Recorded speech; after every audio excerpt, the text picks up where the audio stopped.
स्वागत है आप सभी लोगों का व्यास एकेडमी के यूट्यूब चैनल पे। आज हम लोग बौद्ध धर्म के विषय में पढ़ेंगे। सबसे पहले जीवन देखेंगे महात्मा गौतम बुद्ध के बारे में, फिर उनकी शिक्षाओं के बारे में देखेंगे और साथ में उनसे जुड़ी और भी बातें देखेंगे। एग्जाम में जो संभावित प्रश्न बन सकते हैं उनको देखेंगे और पेट के लिए तो ये सबसे महत्वपूर्ण हो जाता है। चलिए आइए शुरुआत करते हैं। बौद्ध धर्म। बौद्ध धर्म संस्थापक कौन है? सभी लोग जानते हैं। बौद्ध धर्म संस्थापक गौतम बुद्ध। कौन है संस्थापक? गौतम बुद्ध। इसके बाद देखते हैं हम लोग जन्म कब होता है? 563 ईसा पूर्व। कब होता है? 563 ईसा पूर्व में। और इनका जो प्रतीक है वो क्या है? जन्म का जो प्रतीक है वो क्या है? कमल है। जन्म का प्रतीक क्या है? कमल है। आपसे ये प्रश्न भी पूछा जा सकता है। नेक्स्ट बढ़ते हैं हम लोग। स्थान। इनका जो जन्म स्थान है वो लुम्बिनी नामक स्थान है, जो कि वर्तमान में नेपाल की तराई में पड़ता है। कहां में पड़ता है? वर्तमान की तराई में। कहीं कहीं पर कुशीनगर के आसपास का क्षेत्र भी लिखा हुआ मिलता है। ठीक है, इस चीज को सभी लोग जान लें अच्छे से। चलिए देखते हैं आगे। बचपन का नाम इनका क्या था? बचपन का नाम इनका था सिद्धार्थ। बचपन का नाम क्या था? सिद्धार्थ। चलिए आगे बढ़ते हैं हम लोग। पालन पोषण। देखिए जैसे इनका जन्म होता है, जन्म होने के कुछ समय पश्चात ही इनकी माता की मृत्यु हो जाती है, तो इनका पालन पोषण इनकी मौसी हैं महाप्रजापति गौतमी। महाप्रजापति गौतमी के द्वारा इनका पालन पोषण किया जाता है। चलिए नेक्स्ट देखते हैं इनके बारे में। पिता। पिता का नाम है शुद्धोधन। पिता का नाम क्या है? शुद्धोधन। तो यहां पर एक चीज हम जोड़ सकते हैं, सिद्धार्थ शुद्धोधन। सिद्धार्थ शुद्धोधन। तो सिद्धार्थ के पिता का क्या नाम है? शुद्धोधन। नेक्स्ट बढ़ते हैं। माता। माता का नाम है माया देवी, या कहीं कहीं पर इनका नाम महामाया भी मिलता है। माया देवी या महामाया। नेक्स्ट देखते हैं। पत्नी। पत्नी का नाम है यशोधरा। पत्नी का क्या नाम है? यशोधरा। इसके बाद नेक्स्ट देखते हैं अगला पॉइंट। इनका एक पुत्र हुआ जिसका नाम था राहुल। क्या नाम था? राहुल। अब आप देख सकते हो साइड पे महात्मा गौतम बुद्ध की तस्वीर, ये ज्ञान प्राप्ति के बाद की तस्वीर है। ठीक है ना? इससे पहले ये साक्य गणराज्य में थे। ठीक है, और एक जिन्हें बोल सकते हैं कि जो राजा हैं वैसे थे ये, वैसे ही इनका पालन पोषण हुआ था। इनके बारे में और जानते हैं। चलिए बढ़ते हैं आगे। अब देखिए, चूंकि मैंने आपसे बताया कि इनका जो पालन पोषण हुआ था वो एक ऐसे परिवार में हुआ था जहां पे सुख सुविधाओं की कोई भी कमी नहीं थी। एक राजा के पुत्र थे, तो इनको कभी भी कोई भी ऐसी चीज नहीं दिखाई गई जिससे इनको दुख हो, या कभी इन्होंने दुख को समझा ही नहीं। ठीक है, लेकिन एक बार ये बाहर निकलते हैं अपने महल से और कुल 4 दृश्य देखते हैं। उन चार दृश्यों ने सिद्धार्थ का पूरा जीवन बदल दिया। वो 4 दृश्य कौन कौन से हैं देखते हैं। सबसे पहले बूढ़ा, एक बूढ़े व्यक्ति को इन्होंने देखा। एक बूढ़ा व्यक्ति है, वृद्ध पुरुष है, उसको देखा। दूसरा, एक बीमार व्यक्ति को देखा। तीसरा, एक शव को देखा। और चौथा, एक सन्यासी। अब इसमें समझने वाली बात देखिएगा है क्या यहां पे। वृद्ध पुरुष को जब देखते हैं, चूंकि ये जिसके साथ गए थे, चूंकि राजा के पुत्र थे तो रथ से गए थे, और रथ में जो इनको ले गया था उसका नाम था, वो जो घोड़ा था उसका नाम था कंथक। क्या नाम था? कंथक। कंथक ना अभी आगे आएगा। कंथक। और साथ में जो इनका जो सारथी था उसका नाम था चाणक्य या चन्ना, ये नाम था। कहीं कहीं पर अन्य नाम भी मिलते हैं। तो जैसे ही इन्होंने बूढ़े व्यक्ति को देखा तो बोले, चाणक्य से पूछा कि ये क्या है? तो बोले कि हाँ, ये राजकुमार, ये अवस्था जीवन में सबकी आनी है, आपकी आनी है और मेरी भी आनी है। तो गौतम बुद्ध ने इससे पहले ऐसा कुछ देखा नहीं था दृश्य, तो वो थोड़ा सा डरे।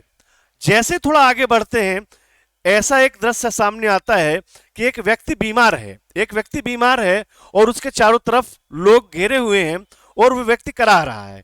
ये देख के थोड़ा सा और घबरा जाते हैं सिद्धार्थ। और थोड़ा आगे बढ़ते हैं, फिर सवाल करते हैं चन्ना से या चाणक्य से कि ये क्या है, तो बोलते हैं महाराज ये स्थिति भी जीवन में सबके लिए आनी है, ये शव है, मृत्यु हो चुकी है। तो फिर सिद्धार्थ पूछते हैं क्या ये ऐसा हाल मेरा भी होगा, तो चाणक्य बताता है कि नहीं, ऐसा हाल ये सब का होना है। लेकिन सबसे लास्ट में एक व्यक्ति को देखते हैं जो सन्यासी होता है और जो सबको बिठाल के खुशी माहौल में सब कुछ बता रहा होता है।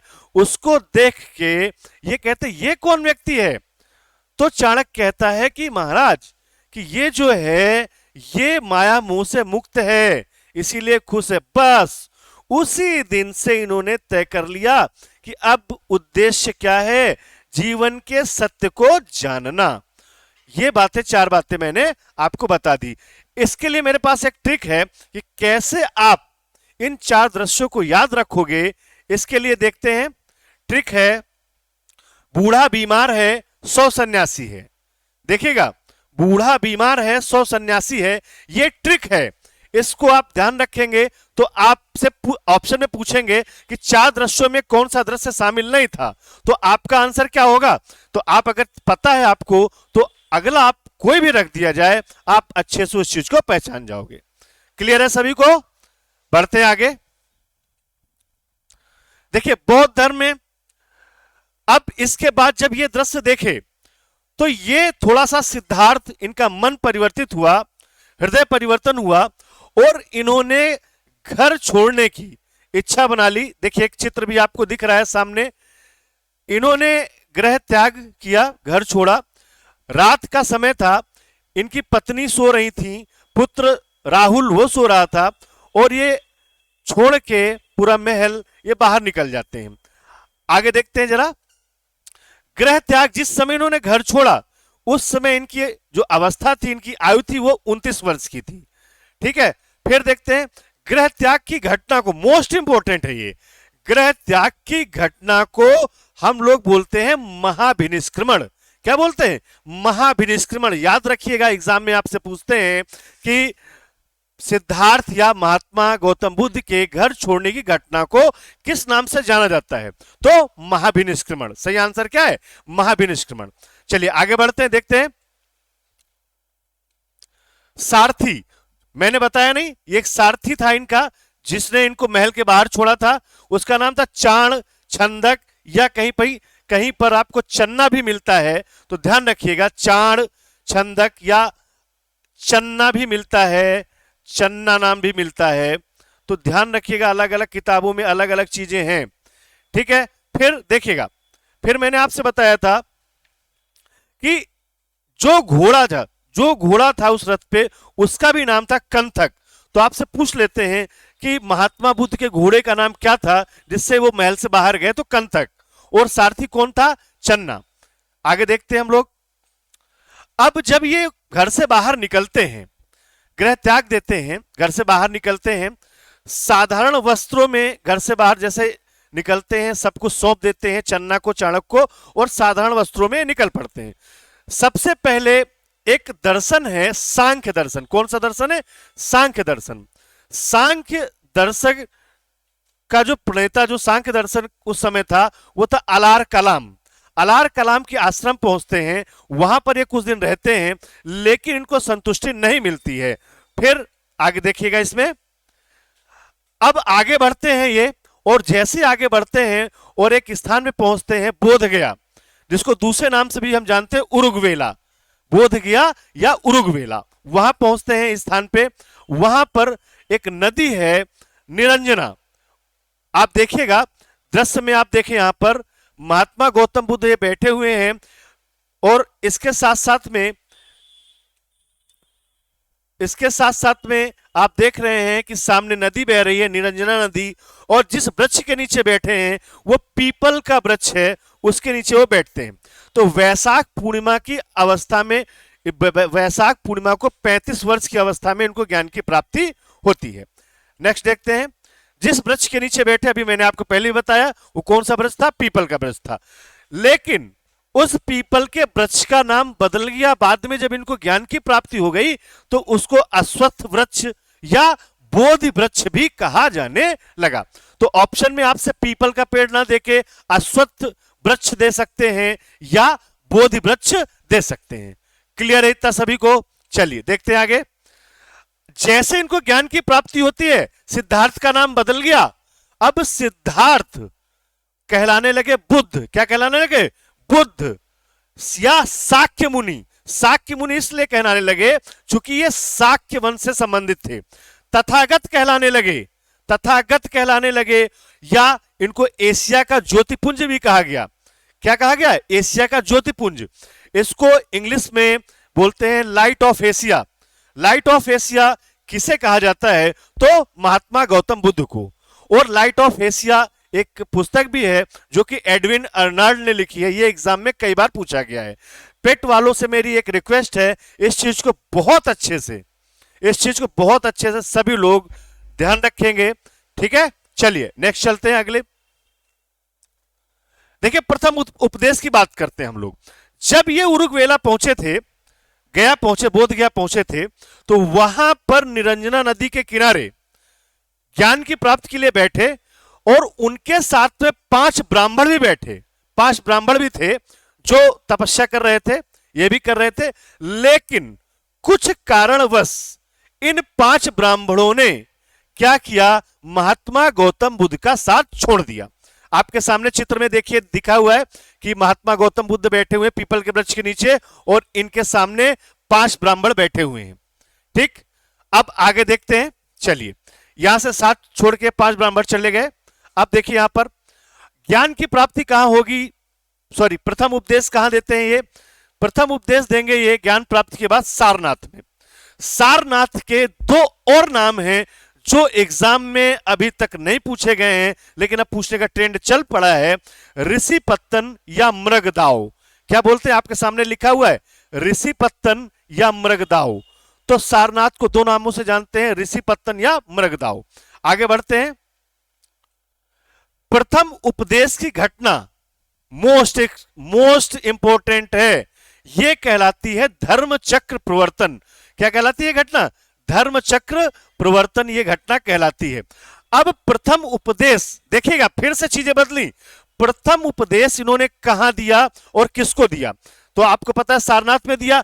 ये जो 5 ब्राह्मण छोड़ के बोध गया से इनको चले गए थे, उन्हीं 5 ब्राह्मणों को सारनाथ में इन्होंने पहला उपदेश दिया, जिसे हम उस घटना को क्या बोलते हैं? धर्म चक्र प्रवर्तन। चलिए आगे बढ़ते हैं। बौद्ध धर्म का सिद्धांत। अब बौद्ध धर्म में बातें क्या हैं, क्या कहना चाहते हैं ज्ञान की प्राप्ति के बाद, ये क्या कहना चाहते हैं, उसके बारे में बात करते हैं। सबसे पहले इन्होंने बात करी 4 आर्य सत्य। 4 आर्य सत्य इन्होंने बताया कि जीवन में 4 सत्य हैं। ठीक है, वो 4 आर्य सत्य कौन कौन से हैं देखते हैं। सबसे पहला है दुख, फिर है दुख समुदय या समुदाय, फिर है दुख निरोध, फिर है दुख निरोध गामिनी प्रतिपदा। थोड़ा सा मेरे साथ समझिएगा इस चीज को। जैसे इन्होंने दिया कि दुख, इन्होंने पहला दिया दुख। इन्होंने कहा कि संसार दुख से भरा है, संसार दुख से भरा है। तो अगर भाई संसार में दुख है, कोई चीज है, तो समुदाय का मतलब होता है कारण। मैंने बहुत साधारण भाषा में लिखा है ताकि आप सभी को समझ में आए। तो भाई दुख है तो दुख का कुछ कारण भी तो होगा। और अगला दुख निरोध। देखिएगा, अगर दुख है, दुख का कारण है, तो भाई अगर कोई कारण है तो उसका निवारण भी तो होगा। उसी को हम बोलते हैं दुख निरोध। क्या बोलते हैं? दुख निरोध। फिर देखिएगा, इन्होंने कहा जब निवारण है तो निवारण क्या है? वो चौथा है दुख निरोध गामिनी प्रतिपदा। ठीक है, ये मार्ग बताया कि आपको अगर इससे मुक्ति चाहिए तो दुख निरोध गामिनी प्रतिपदा, इसमें अष्टांगिक मार्ग आते हैं। इन्होंने बताया कि इन 8 चीजों का आप जीवन में पालन करिए, इस मार्ग पे चलिए, जिससे कि आपको निर्वाण की प्राप्ति हो सके। निर्वाण क्या है, इसकी चर्चा अभी हम आगे करेंगे। चलते हैं, अगला देखते हैं। तो देखिए, एक सीधा प्रश्न पूछते हैं। सीधा प्रश्न जो ये बनता है कि 4 आर्य सत्य का संबंध किस धर्म से है? तो कौन सा धर्म है? बौद्ध धर्म। इतना क्लियर रखिएगा, और पेट के लिए तो महत्वपूर्ण है ही है। अब देखिएगा, इन्होंने जो मार्ग बताया वो मध्यम मार्ग या उसको बोलते हैं मध्यम प्रतिपदा। क्या बोलते हैं? मध्यम मार्ग या मध्यम प्रतिपदा। इन्होंने कहा कि भैया ऐसा है कि देखो, जरूरी नहीं है कि आप बहुत तपस्या करें, सालों बैठे रहें, कांटों पे सोएं, कुछ ना खाएं। इन्होंने कहा कि मध्यम मार्ग अपनाओ। मध्यम मार्ग का मतलब यह है कि ना तो ज्यादा सुख ना तो ज्यादा दुख। जैसे आपको नौकरी मिल गई, नौकरी मिली तो पता लगे मारे खुशी के मर ही गए, तो इतना भी ना सुख लो। और कुछ दुख हो गया, एग्जाम में फेल हो गए तो मारे दुख के मर ही गए। तो इन्होंने क्या कहा? मध्यम मार्ग अपनाओ, मध्यम मार्ग अपनाओ। इसीलिए इसको बोला जाता है मध्यम प्रतिपदा या मध्यम मार्ग। तो फिर से प्रश्न वैसे ही पूछा जाएगा कि मध्यम प्रतिपदा या मध्यम मार्ग का संबंध किस धर्म से है? तो किस धर्म से है? बौद्ध धर्म से है। आइए आगे चलते हैं। अब देखिए, अष्टांगिक मार्ग की चर्चा मैंने अभी करी थी कि भैया अगर आपको दुखों से दूर रहना है तो आप किस मार्ग पे चलोगे? अष्टांगिक मार्ग पे चलोगे। अष्टांगिक मार्ग में इन्होंने 8 चीजें बताई हैं, उनकी चर्चा मैं यहां पे नहीं करूंगा। अष्टांगिक मार्ग में 8 चीजें बताई हैं कि इनका पालन करने से आप निर्वाण या मुक्ति प्राप्त कर लेंगे। ठीक है, चलिए आगे बढ़ते हैं। तो अष्टांगिक मार्ग का भी संबंध किससे है भाई? बौद्ध धर्म से। 4, ध्यान रखिएगा, 4 आर्य सत्य बौद्ध धर्म, 4 का दोगुना कर दीजिए 8। अष्टांगिक मार्ग का संबंध बौद्ध धर्म से। क्लियर? आगे बढ़ते हैं। प्रतीत समुत्पाद, प्रतीत समुत्पाद का संबंध सीधे से प्रश्न ऐसे पूछ लेते हैं इवन छोटे से बड़े एग्जाम में, क्योंकि ये ऐसा एक शब्द है प्रतीत समुत्पाद जिसको थोड़ा समझने में दिक्कत होती है, लेकिन यहां पे कोई दिक्कत नहीं है, मैं बहुत आसान सी भाषा में आपको समझाऊंगा। प्रतीत समुत्पाद ये कहता है कि अगर कुछ है तो उसका कुछ कारण है, ठीक है, और अगर कुछ है तो किसी कारण से है। अगर कुछ है तो किसी कारण से है। मान लीजिए, कुछ भी आप मान लीजिए कि अगर आपका जन्म हुआ है तो किसी कारण से हुआ है, आपकी मृत्यु हुई तो किसी कारण से हुई है। तो ठीक है, तो ये मार्ग क्या कहलाता? प्रतीत समुत्पाद। तो ध्यान रखिएगा, 4 आर्य सत्य, मध्यम प्रतिपदा, अष्टांगिक मार्ग, प्रतीत समुत्पाद, ये किससे संबंधित हैं? सभी के सभी बौद्ध धर्म से संबंधित हैं। चलिए आगे बढ़ते हैं हम लोग। अब देखिएगा, महात्मा गौतम बुद्ध आजीवन ये चलते रहे, मतलब एक ही स्थान पे रुके नहीं, हमेशा ये चलते रहे। बरसात के मौसम में एक जगह पे स्थान बना लेते थे, वहां रहते थे। बरसात का छोड़ दीजिए, बाकी ये घूमते रहते थे। इनके साथ में जो कह लीजिए कि जो संघ के लोग थे वो भी चलते थे। इन्होंने एक कुशीनगर जो मल्ल राजाओं की है वहां पे ये पहुंचते हैं। कुशीनगर में इनकी मृत्यु हो जाती है। आप दृश्य देखिएगा, दृश्य आपके सामने है, चित्र ये बना हुआ है। जब ये प्राण त्याग रहे होते हैं उस समय आप दृश्य देखिए, दृश्य बना हुआ है, ये लेटे हुए हैं, चारों तरफ लोग जमा हैं और मृत्यु की घटना महत्वपूर्ण है। उसको हम क्या बोलते हैं? महापरिनिर्वाण। क्या बोलते हैं? महापरिनिर्वाण। और ये कब ये घटना हुई? 483 ईसा पूर्व। ठीक है, कहां पर? कुशीनगर में। जन्म 563 ईसा पूर्व, मृत्यु 483 ईसा पूर्व। जन्म कहां पर हुआ था? लुम्बिनी में, मृत्यु कुशीनगर में। इतना सभी को क्लियर है? चलो आगे बढ़ते हैं। अब यहां पर देखिएगा, मैंने लिख भी दिया है, बुद्ध का परिनिर्वाण कुशीनगर के मल्ल गणराज्य में 80 वर्ष की अवस्था में हुआ था। 80 वर्ष की अवस्था में हुआ था। ठीक, चलिए आगे बढ़ते हैं, देखते हैं। अब कुछ महत्वपूर्ण फैक्ट हैं बौद्ध धर्म से जो मैं आपको बताऊंगा। पहला एक फैक्ट है, बौद्ध धर्म ईश्वर को नहीं मानता है, यानी अनीश्वरवादी है। क्यों अनीश्वरवादी है यह भी मैं आपको बता दूं। बौद्ध धर्म की उत्पत्ति एक धार्मिक क्रांति के रूप में होती है। किस रूप में होती है? बौद्ध और जैन धर्म दोनों की उत्पत्ति धार्मिक क्रांति के रूप में होती है। क्योंकि वैदिक पीरियड के बाद ये बौद्ध और जैन धर्म सामने आए, तो इन्होंने ईश्वर की सत्ता को नकार दिया। तो सबसे पहले ये ध्यान रखिएगा। दूसरा फैक्ट देखते हैं, हिंदू, देखिए बौद्ध धर्म ईश्वर को माने या ना माने, लेकिन ये एक चीज पे विश्वास रखते हैं, वो क्या है, आपके सामने लिखा हुआ है, पुनर्जन्म पे। यानी हिंदू धर्म, बौद्ध धर्म, जैन धर्म, तीनों धर्म ये पुनर्जन्म की अवधारणा पे विश्वास रखते हैं। ये चीज आपको ध्यान रखना है, ये कई एग्जाम में पूछा गया है, इंपॉर्टेंट की श्रेणी में है, तो इसको जरूर ध्यान से देखिएगा। हम अगले तथ्य की ओर चलते हैं। बौद्ध धर्म के अनुसार जीवन का चरम लक्ष्य निर्वाण की प्राप्ति है। अब यहां पर मैंने आपसे कहा था, मैं आपको बताऊंगा निर्वाण क्या है। देखिएगा, निर्वाण का मतलब होता है जीवन मरण के चक्र से मुक्ति पाना। जीवन मरण के चक्र से मुक्ति पाना। जीवन मरण के चक्र से मुक्ति कैसे पाओगे भाई? अगर जन्म हुआ है तो मृत्यु होना स्वाभाविक है।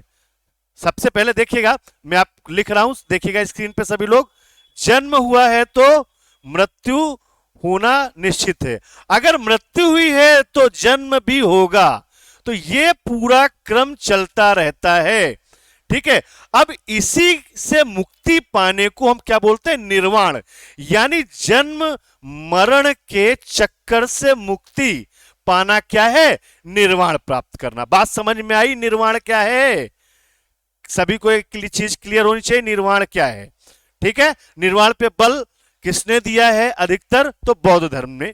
किसने? महात्मा बुद्ध ने। चलिए नेक्स्ट पे देखते हैं, त्रिरत्न। अभी तक हम लोगों ने पढ़ा केवल जैन धर्म में त्रिरत्न होते थे, लेकिन बौद्ध धर्म में भी त्रिरत्न हैं। बुद्ध, धम्म और संघ। बुद्ध, धम्म और संघ। एक तो हो ही गए बुद्ध, बुद्ध मतलब ज्ञानी, मतलब महात्मा बुद्ध। धम्म, धम्म मतलब धर्म। संघ मतलब जो भिक्षु थे, इन्होंने एक कॉन्सेप्ट बना दिया कि चलना है तो एक समूह में चलना है। तो अब यहां आपसे पूछ लेगा कि बौद्ध धर्म के त्रिरत्न में कौन सा शामिल नहीं है? तो बुद्ध, धम्म, संघ तो है, कोई चौथा ऑप्शन दे दे तो वो नहीं है। तो आपको पता होना चाहिए बुद्ध, धम्म, संघ। जैन में कौन कौन से हैं वो मैं आपको बाद में बताऊंगा, कौन कौन से, वहां उन दोनों को कंपेयर करवा दूंगा। देखते हैं अगले पॉइंट की ओर बढ़ते हैं। देखिए, इनका जो सबसे प्रिय शिष्य था वो था आनंद। क्या नाम था? आनंद। सबसे प्रिय शिष्य था।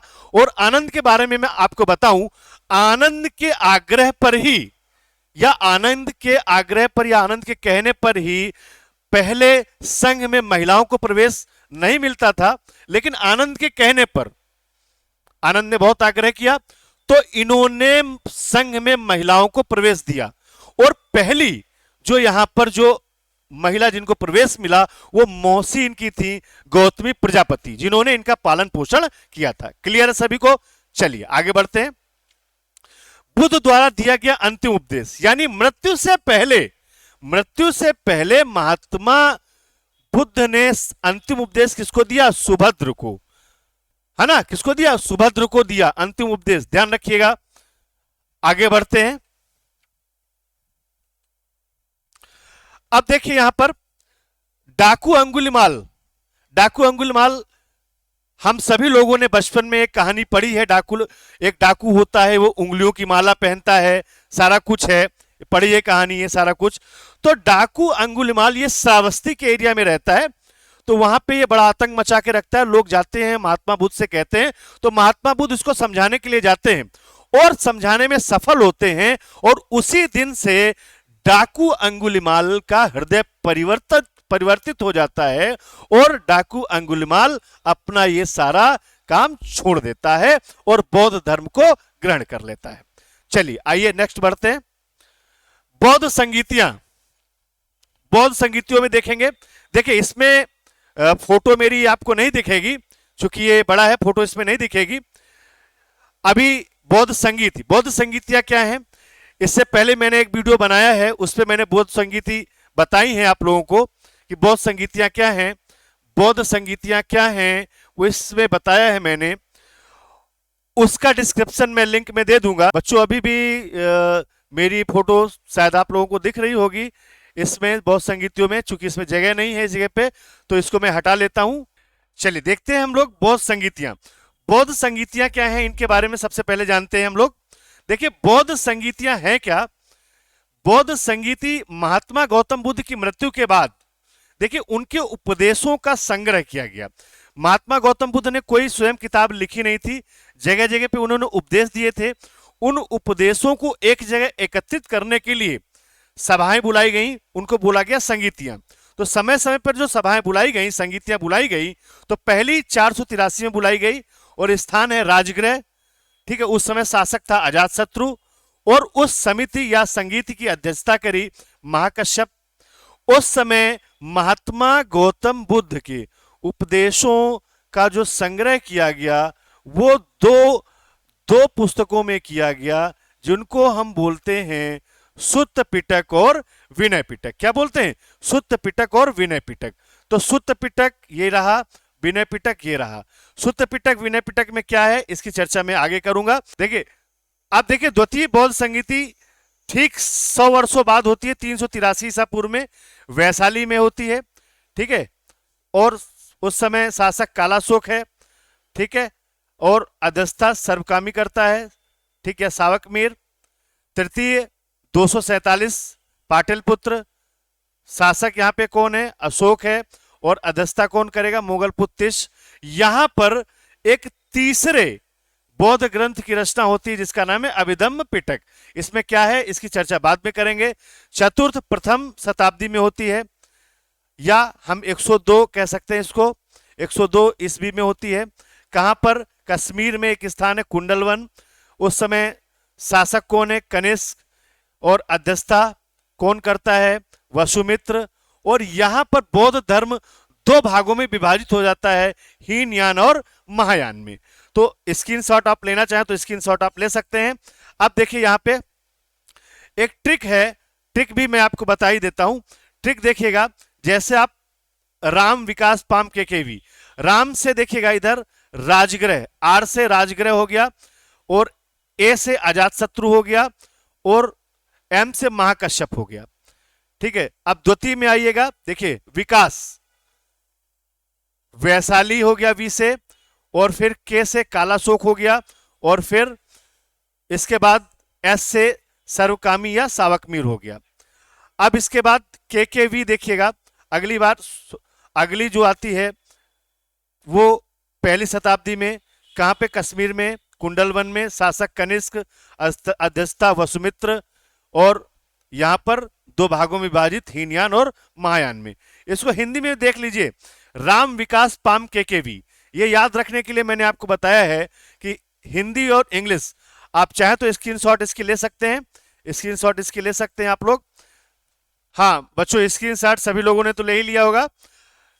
चलिए आगे बढ़ते हैं हम लोग।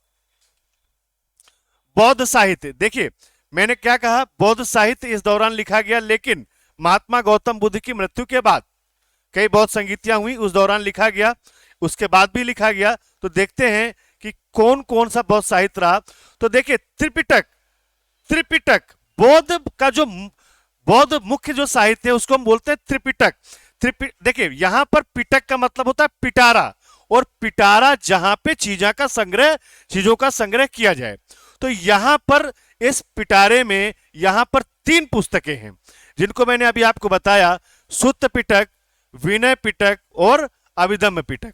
देखिएगा, अगर आपसे पूछे त्रिपिटक साहित्य किस धर्म से संबंधित है तो आपका उत्तर क्या होगा? बौद्ध धर्म। क्लियर है सभी को? सुत्त पिटक में है क्या, सबसे पहले यह जान लीजिए। सुत्त पिटक में महात्मा गौतम बुद्ध द्वारा दिए गए उपदेशों का संग्रह है। विनय पिटक में बौद्ध भिक्षुओं के लिए आचार विचार, उनको कैसे रहना है, क्या करना है, क्या नहीं करना है, इसके बारे में दिया गया है विनय पिटक में। अभिधम्म पिटक में यह महत्वपूर्ण है, यह पूछा जाता है, इसमें बौद्ध धर्म की दर्शन की बातें यानी दार्शनिक बातें अभिधम्म पिटक में बताई गई हैं। तो त्रिपिटक साहित्य का संबंध एक बार फिर से रिपीट करता हूं, किस धर्म से है? बौद्ध धर्म से है। चलिए आगे बढ़ते हैं हम लोग। जातक कथाएं, अगला बौद्ध साहित्य है जातक कथाएं, बाद में लिखा गया। इसमें क्या है? जातक कथाओं में महात्मा गौतम बुद्ध या सिद्धार्थ के पूर्व जन्मों की कथाओं को लिखा गया है। तो जातक कथाओं का भी संबंध किस धर्म से हुआ?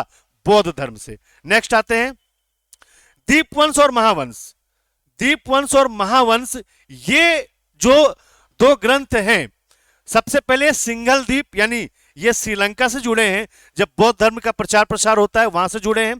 तो दीपवंश और महावंश भी पूछा जाता है, ये किस धर्म से संबंधित है? तो ये किस धर्म से संबंधित है? बौद्ध धर्म से संबंधित है। नेक्स्ट देखते हैं हम लोग मिलिंद पन्हो। मिलिंद पन्हो, इसमें भी दो लोगों के बीच में वार्ता है, नागसेन और मिनांडर। कौन कौन है? नागसेन और मिनांडर के बीच वार्ता है। यह प्रश्न और उत्तर के रूप में यह किताब लिखी गई है। एक ने प्रश्न पूछा, दूसरे ने उत्तर दिया है, तो प्रश्न उत्तर के रूप में मिलिंद पन्हो। तो मिलिंद पन्हो भी किस धर्म से रिलेट करती है? बौद्ध धर्म से।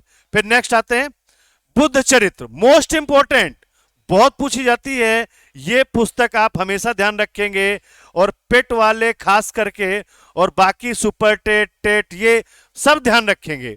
बुद्ध चरित्र मैंने लिख भी दिया है। बुद्ध चरित्र जो पुस्तक है वो लिखी है अशोक घोष ने। किसने लिखी है? अशोक घोष ने। नेक्स्ट पे आते हैं अभिधम्म घोष।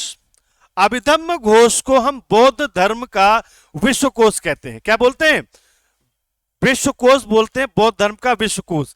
या हम इसको ऐसे भी कह सकते हैं, साधारण शब्दों में इसको हम ये भी कह सकते हैं कि इंसाइक्लोपीडिया, बौद्ध धर्म की इंसाइक्लोपीडिया कौन सी है? अभिधम्म घोष। तो बच्चों, आशा है सभी लोगों को चीजें समझ में आई होंगी। सभी लोग व्यास एकेडमी के यूट्यूब चैनल को सब्सक्राइब करें, ठीक है, शेयर करें, लाइक करें, इसके अलावा दोस्तों को बताएं, और मिलते हैं हम लोग अगली क्लास में। धन्यवाद, स्वस्थ रहें, मस्त रहें।